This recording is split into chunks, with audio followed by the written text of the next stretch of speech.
Yeah, so a war story. I told the one on Clubhouse as well, and it's basically Let's share that. That was amazing. Let's do that one. It's right. So we were hired to do a physical for a large financial company here in Belgium, and that large financial company was, I'll be very honest, relatively secure. So they did require access badges.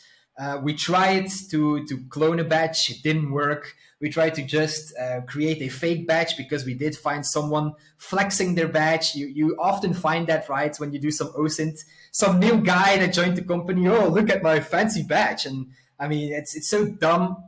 So yeah, usually, I'm not going to say always, but usually, especially on LinkedIn, you'll find someone with a picture of the company, like with the badge, and you can see the badge and you can try to recreate it, whichever way you see fit, of course. So we tried recreating it. It didn't work. We tried cloning it. How can we clone it? Well, you have a device called a Proxmark, which basically is able to clone RFID signals. And if you walk close enough to someone with a badge and you have the Proxmark with you, you can try, as long as you're within range and close enough, to try and clone the badge. Unfortunately, if there's strong encryption signals in there, that's not always possible. Or if they're using some kind of RFID blocking shield thingy, then it's also not possible. So we tried it, didn't work. We tried just going in as a visitor, tried to get past the receptionist, didn't work. We tried posing as a worker, basically, so fluorescent jacket, top hat, maybe even a ladder. You can go as crazy as you want. Try to get in, doesn't work because maintenance workers need to have a sign-in sheet, need to have a work order. So nothing we tried worked.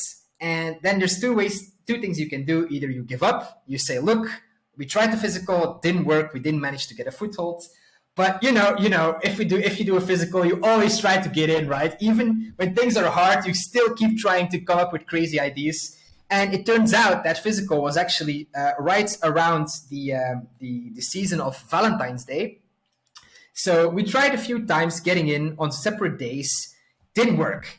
And then Valentine's Day came around, and one of my teammates basically came with the idea, look, we tried everything we know in our playbook. Nothing has worked so far.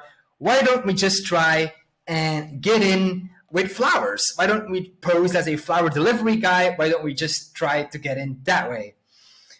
And we were like, that's probably never going to work, but, we can try, it doesn't hurt to try. So we went to a flower store. We picked out a bouquet.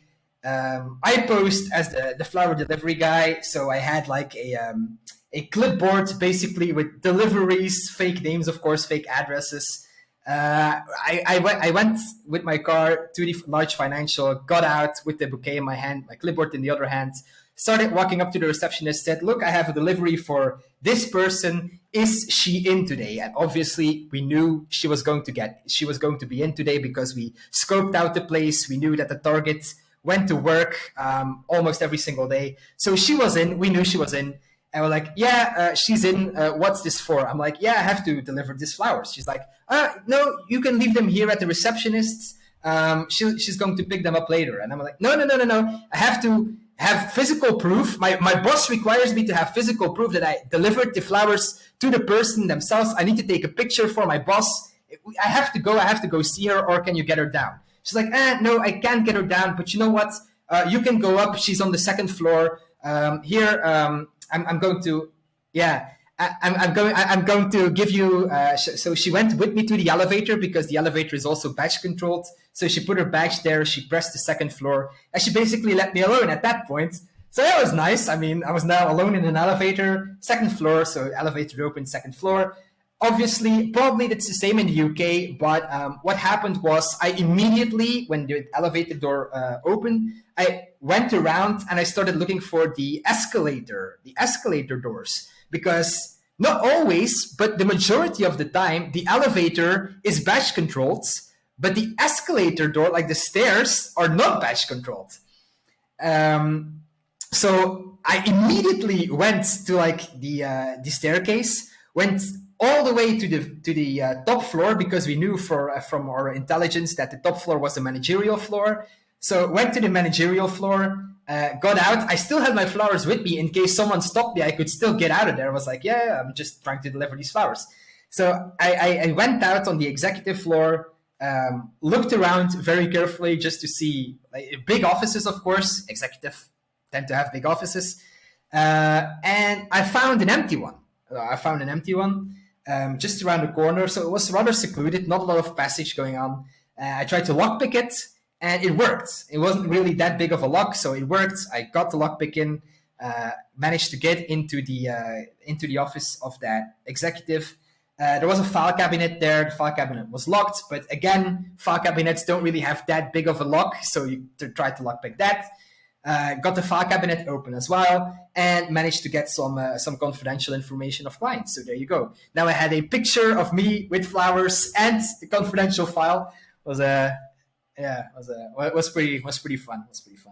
So like going into that social engineering, convincing the human, like you were convincing them back and forth, got in, then you had the opportunity to go for a lockpick. Like that is amazing. So yeah, how did the client respond to that?